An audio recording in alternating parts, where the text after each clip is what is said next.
13 days into the conflict between Israel and the US on one side and Iran on the other, there have been no critical changes to the situation. The parties continue to exchange strikes on each other's targets. This is the essence of the current conflict.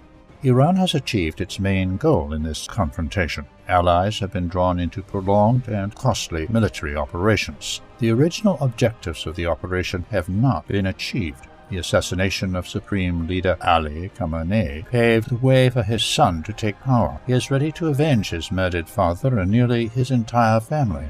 Most of the senior leaders who were eliminated have already been replaced. Contrary to analyst predictions that mass protests would break out if instability arose in the country, the people have rallied together. It can be assumed that the Iranian Navy and Air Force have been destroyed, as the Allies' representatives regularly remind us. However, these components were never key to Iran's armed forces and existed only nominally. After the theocrats came to power in 1979, the Islamic Republic prepared for war with the US by creating thousands of underground bases and storage facilities.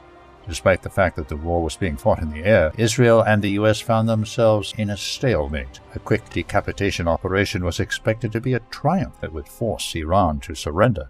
But this remained just a plan. President Donald Trump clearly did not expect a protracted conflict. The successful operation in Venezuela had inspired him too much.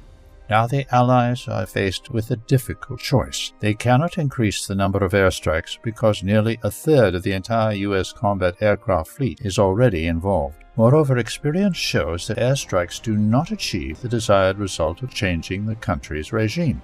The only other option is to launch a ground operation for which no one is prepared. Even the most mobile units would take at least 2 to 3 weeks to deploy. Every minute of war costs a fortune. Iran understands that time is on its side. Therefore, it is systematically destroying the oil industry facilities of Arab countries in the Gulf. Tehran has already demonstrated that American military bases in these countries cause more trouble than they prevent. The White House lacks the political will to either end or further escalate the conflict. Donald Trump can only declare a public victory over Iran. Meanwhile, the price of oil and gas continues to rise inexorably around the world.